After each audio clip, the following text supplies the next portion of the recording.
अब जो एक बहुत बड़ी तब्दीली आ सकती है और जिसकी वजह से पाकिस्तान तहरीक-ए-इंसाफ की जड़ें हिल जानी हैं, वो एक बहुत बड़ा नाम है। इस वक्त घंटों के हिसाब से सिचुएशन तब्दील हो रही है। इस वक्त जब मैं ये वीलॉग रिकॉर्ड कर रहा हूं, जब आप देख रहे हो, तब तक वो इस्तीफा दे दें और वो इस्तीफा एक्सेप्ट भी हो जाए। ये खबर पहली बात तो ज्यादातर लोगों को नहीं पता, लेकिन अब जाहिर बात है कि मेरा वीलॉग जब आएगा तो मेरी इत्तलात के मुताबिक चंद चैनलों के ऊपर भी ये खबर चलेगी।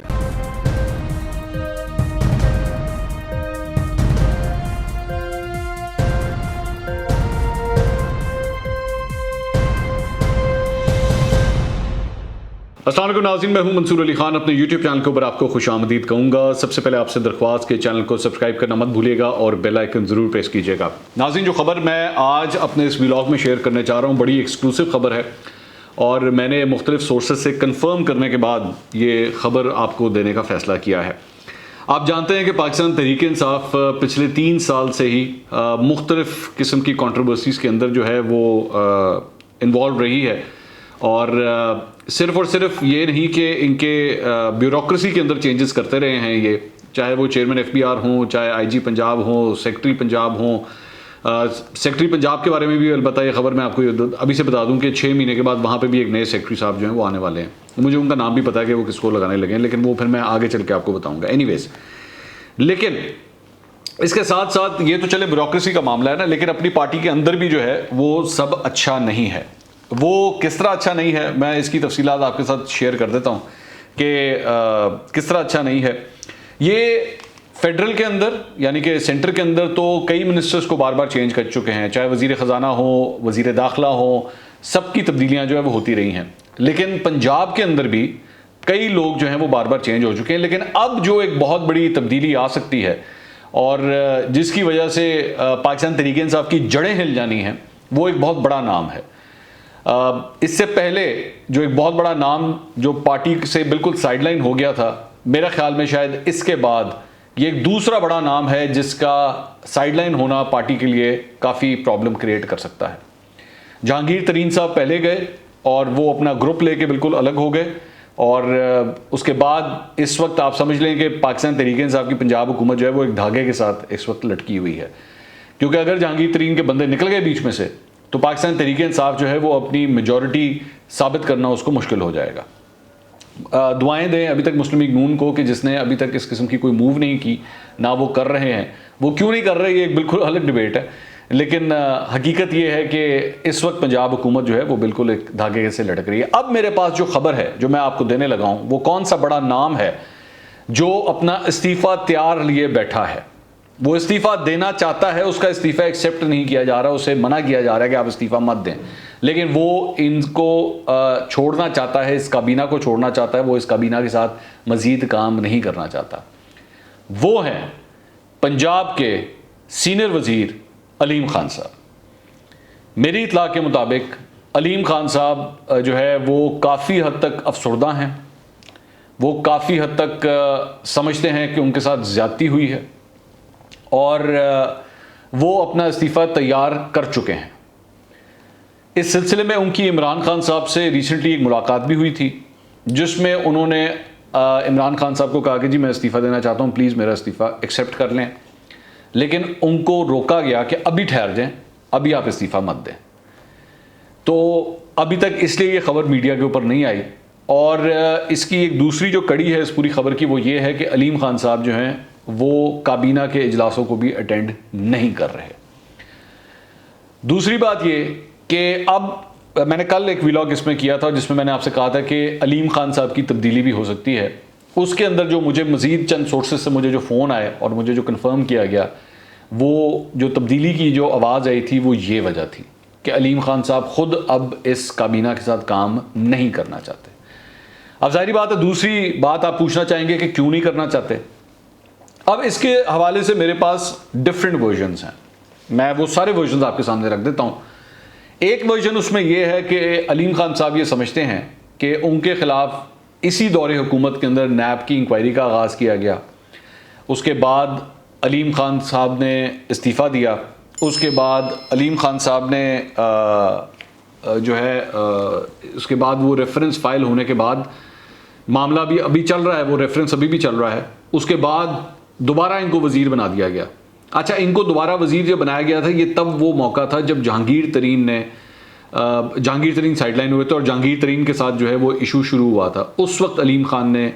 जो है वो दोबारा ये आके वजारत संभाली थी, लेकिन वो ये समझते हैं कि इसके बावजूद उनके साथ इंसाफ नहीं हुआ, ये अलीम खान साहब समझते हैं। दूसरा जो एक इशू है जो मुझे पता लगा है वो ये है कि अलीम खान साहब के साथ पार्टी के अपने अंदर जब 2018 के इलेक्शन हुए थे, तब से अलीम खान साहब के हवाले से जो लीडरशिप है, और लीडरशिप से मेरी मुराद सारी लीडरशिप, जो टॉप लीडरशिप जो इस्लामाबाद के अंदर बैठती है पाकिस्तान तहरीक इंसाफ की, वो अलीम खान साहब को इसका जिम्मेदार ठहराती है कि सेंट्रल रीजन जहाँ पे जो ख़ास तौर पे जीटी रोड का एरिया है, उसके सारे टिकट्स बांटने का काम जो है वो अलीम खान साहब ने किया था। और इस पूरे पंजाब में जो सबसे वीक परफॉर्मेंस शो हुई वो अलीम खान साहब के रीजन की हुई थी, यानी कि सेंट्रल पंजाब रीजन की जो परफॉर्मेंस थी वो सबसे ख़राब आई। पाकिस्तान तहरीक इंसाफ सबसे कम सीटें जीतने में इस एरिया से कामयाब हुई और वो एरिया अलीम खान साहब का है। दूसरी बात यह कि एक और जो बात है वो ये है कि अलीम खान साहब जो है वो 2018 के इलेक्शन जीतने के बाद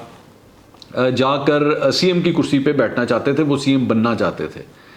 लेकिन आउटराइटली उनको रिजेक्ट कर दिया गया, उनका नाम जो है वो काट दिया गया कि जी इनको तो किसी सूरत नहीं बनाना। अब इतलात के मुताबिक सिर्फ ये नहीं कि अलीम खान साहब का नाम जो है वो इमरान खान साहब की जानिब से नहीं दिया गया, बल्कि सर्टन क्वार्टर्स की जानिब से भी अलीम खान साहब का नाम जो है उस पर ठप्पा लगाया गया कि इनको नहीं बनाना, जिसके बाद अलीम खान साहब को इस रेस से ही बाहर निकाल दिया गया। वो ये समझते हैं, अलीम खान साहब ये बात समझते हैं कि उन्होंने पाकिस्तान तहरीक इंसाफ के लिए बहुत कुछ किया है, ख़ास तौर पे लाहौर के अंदर जो जलसे हुआ करते थे और जो सेंट्रल पंजाब में जो जलसे हुआ करते थे, वो सारे अलीम खान साहब उसको कंडक्ट करने में, उसको ऑर्गेनाइज करने में पेश रहे। बेपहा उन्होंने पैसा भी इस पार्टी के ऊपर खर्च किया है। लेकिन जब पाकिस्तान तहरीक इंसाफ की हुकूमत आई है, वो ये समझते हैं, ये उनके करीबी ज़राए कन्फर्म करते हैं कि जी वो ये समझते हैं कि उनके साथ इंसाफ नहीं किया गया। अब चाहे पाकिस्तान तहरीक इंसाफ पंजाब की वर्किंग हो, बड़े बड़े फैसले हों, किसको किधर लगाना है, क्या करना है, इस सिलसिले में उनसे मुशावरत उस तरह नहीं की जाती जिस तरह की जानी चाहिए थी, जिसकी वजह से अलीम खान साहब अब अपना इस्तीफ़ा लिए तैयार खड़े हैं, लेकिन फ़िलहाल उनका इस्तीफ़ा एक्सेप्ट नहीं किया गया। अब हो सकता है, मैं नहीं जानता कि क्योंकि इस वक्त घंटों के हिसाब से सिचुएशन तब्दील हो रही है। इस वक्त जब मैं ये वीलॉग रिकॉर्ड कर रहा हूं तो मैं नहीं जानता कि शायद जब आप देख रहे हो तब तक वो इस्तीफ़ा दे दें और वो इस्तीफ़ा एक्सेप्ट भी हो जाए, मैं नहीं जानता, हो सकता है ये चंद दिनों की कहानी भी बन जाए। लेकिन ये कंफर्म है कि वो अपना इस्तीफ़ा लिए तैयार खड़े हैं। पार्टी के मामलात के अंदर, इस हुकूमत पंजाब के मामलात के अंदर उनका अब किसी किस्म का कोई इनपुट नहीं है। एक और वर्जन भी है इस सारी चीज़ का, वो आता है उनकी बिजनेस के मामलात से ताल्लुक़ है। वैसे तो ज़्यादातर लोग जो है वो अलीम खान साहब को एक प्रॉपर्टी डेवलपर के तौर पे जानते हैं कि उनका इसका काम है, लेकिन एक अदद चैनल के हवाले से भी ये खबर आई कि उन्होंने वो चैनल जो है वो अब ख़रीद लिया है, और एक और अदद बैंक जो सिल्क बैंक है उसके हवाले से भी ये खबर आई कि वो बैंक भी जो है वो या तो ले चुके हैं या लेने वाले हैं या वो लेने में इंटरेस्टेड हैं। तो ये दो बड़े बड़े उनके बिजनेस वेंचर्स हैं जिस पर अब वो ध्यान देना चाहते हैं, और वो इसलिए अपने आप को इस सारे सेटअप से जो है वो थोड़ा सा अलग करना चाह रहे हैं। अब मेरी इतलात के मुताबिक मुस्लिम लीग नून के हलकों के अंदर भी, मुस्लिम लीग नून के क्लोज क्वार्टर्स के अंदर भी, जब से ये पाकिस्तान तहरीक इंसाफ की गवर्नमेंट आई है, इस दौरान भी और इससे पहले भी मुस्लिम लीग नून में उनकी शमूलियत के हवाले से डिस्कशन हुई है, और ये बात डिस्कस की गई कि इनको पार्टी के अंदर लाया जाए, नून लीग के अंदर लाया जाए। लेकिन पार्टी के अपने अंदर, नून लीग के अपने अंदर जो है इसकी बड़ी शदीद मुखालफत की गई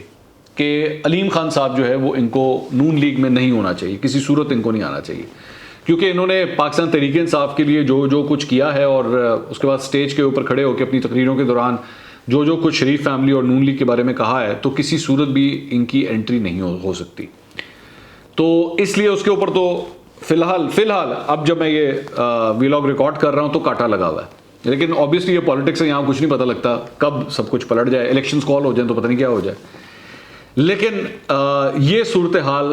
इनकी जहाँ तक पॉलिटिकल स्टैंडिंग है उसकी ये सूरत हाल है, और फिलहाल वो कम से कम पाकिस्तान तहरीक इंसाफ नहीं छोड़ रहे, लेकिन पंजाब की जो काबीना है उससे वो इस्तीफ़ा देना चाहते हैं। अच्छा, दूसरी बात ये कि ये खबर,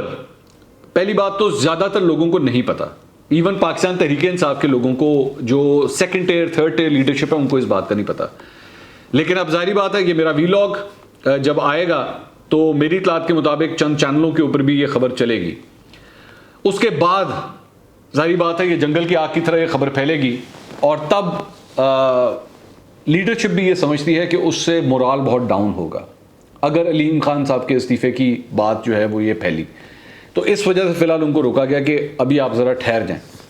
हो सकता है कि आगे जब हमने काबीना के अंदर जो चेंजेस वगैरह करनी है हम उसी के अंदर जो है वो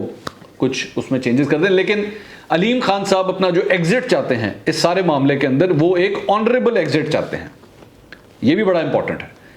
क्योंकि दो तरीके होते हैं किसी को साइडलाइन करने के। एक ये होता है, अक्सर आपने देखा होगा जॉब्स के अंदर कहा जाता है, लोगों को बुलाया जाता है और आके कहा जाता है कि जनाब